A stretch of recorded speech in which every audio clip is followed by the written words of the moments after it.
tere!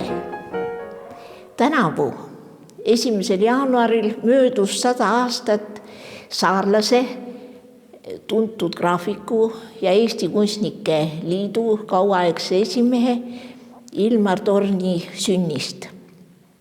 Saarlased peavad ikka meeles oma väljapaistvaid kaasmaalasi ja nii korraldaski Saaremaa muuseum siin Kuressaare lossis suure näituse Ilmar Torni loomingust. Selle näituse pealkiri Minu loomingu lugu varieerib kunstniku mälestuste raamatu pealkirja Minu elu lugu. See on väärt raamat, soovitan seda kõigil lugeda, siiras ja otsekohene. Täna siin me teemegi ringkäigu näitusel ning räägime natuke kunstniku elust ja loomingust. Näitus algab fotoinstallatsiooniga kunstniku ateljeest, tema vanemate kodust Kuressaares, Vana-Roomassaare tänaval. Me näeme aknataguse roheluse taustal Ilmar Torni portreed, selle küpsvarianti. Mare Mikhofi pronksportree on Kumu püsiekspositsioonis.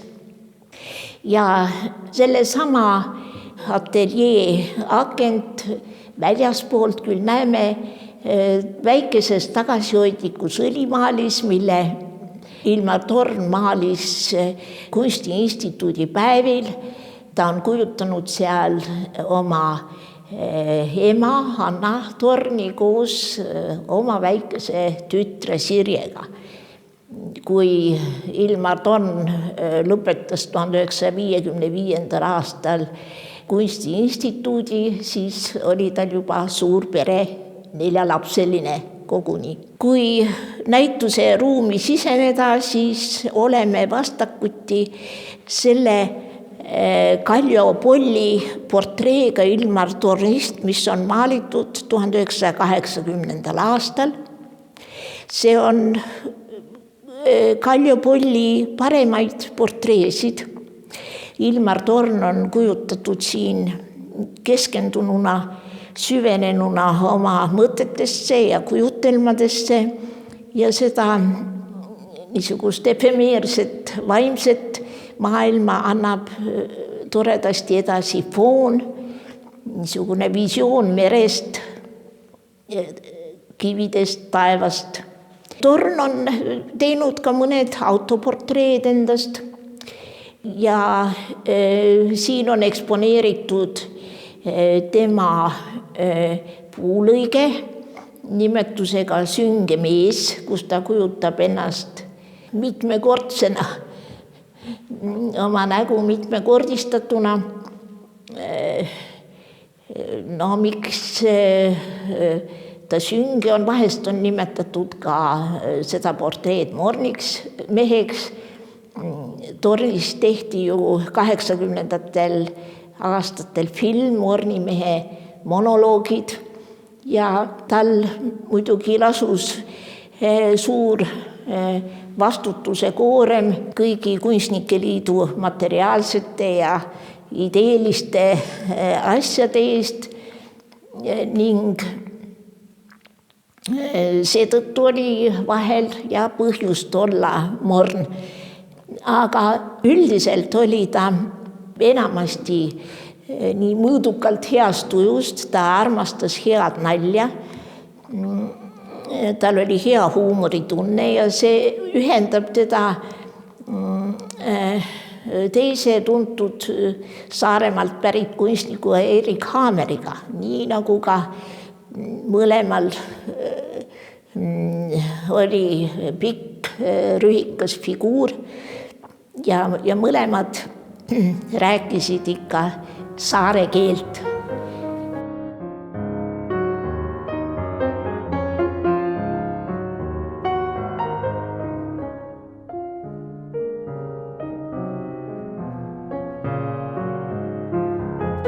Ilmar Torn sündis Tori linnajaos Kuressaares tema isa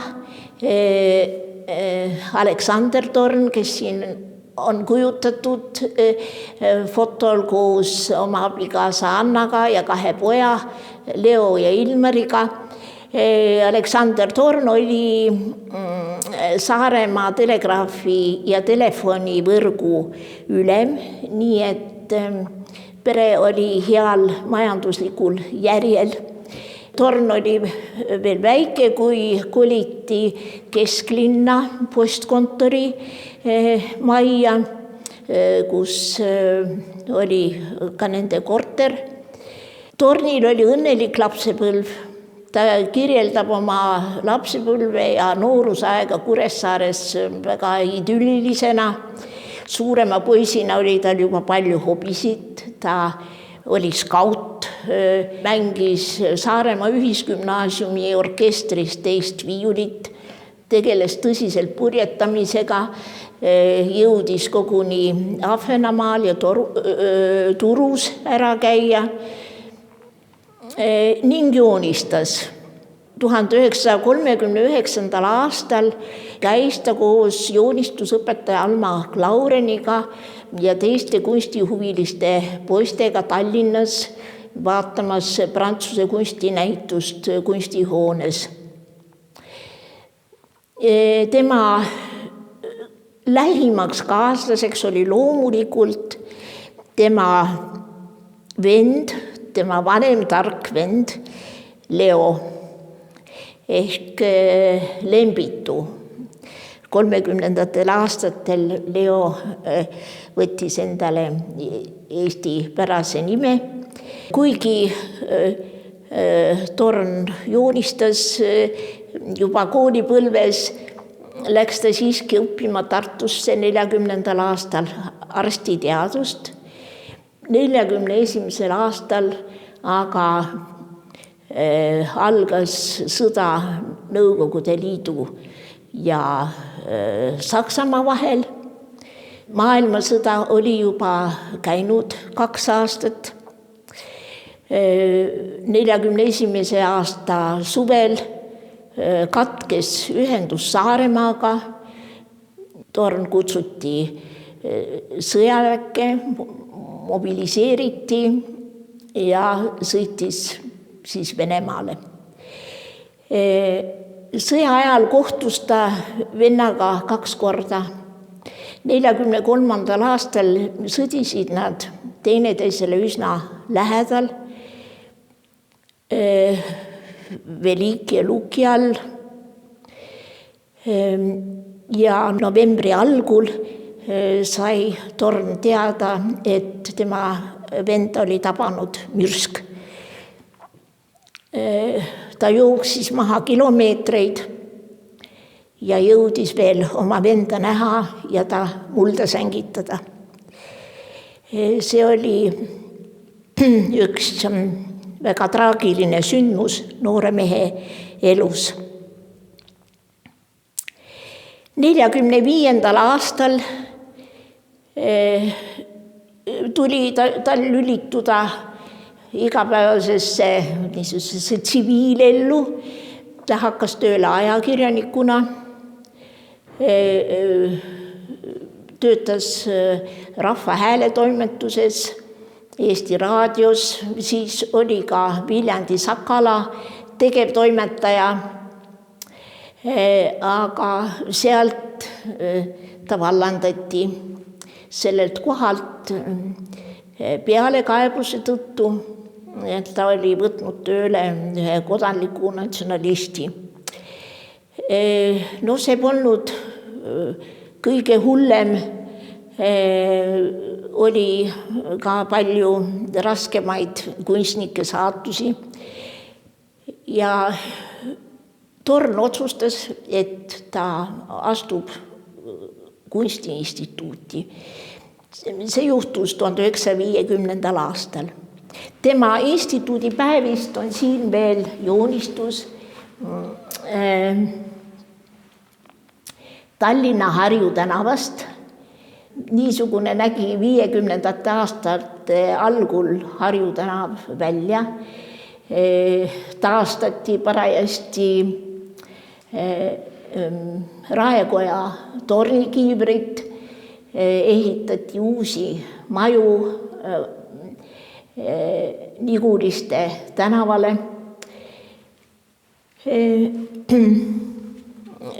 Torn lõpetas instituudi siis graafikuna, lõpetas küütusega ja suunati peale instituudi lõpetamist tööle Eesti Televisiooni. Ta oli esimene televisioonikunstnik üldse ja tal tuli nii kujundada telesaateid kui ka teha kõik kirjad, mis televisioon vajas. Tollal tehti ju kõik käsitsi. Muidugi töö kõrval televisioonis, hiljem kirjastuses ta kogu aeg tegeles loominguga. Instituudis õpetati erinevaid graafilisi tehnikaid. Torn on töötanud 50-ndatel ka sügavtrükitehnikates. Siin on näiteks üks ilus kuivnõela tehnikas tütarlapse portree 1957. aastast. Niisugune valgusvarju suhtes väga tundliku käsitlusega. Aga tema lemmiktehnikaks kujunes 50-ndatel aastatel, just 50-ndate lõpupoolel linoollõige. See tehnika oli tol ajal üldse väga populaarne ja see populaarsus on seotud ka karmi stiiliga, mis hakkas levima 50-ndate aastate lõpupoolel.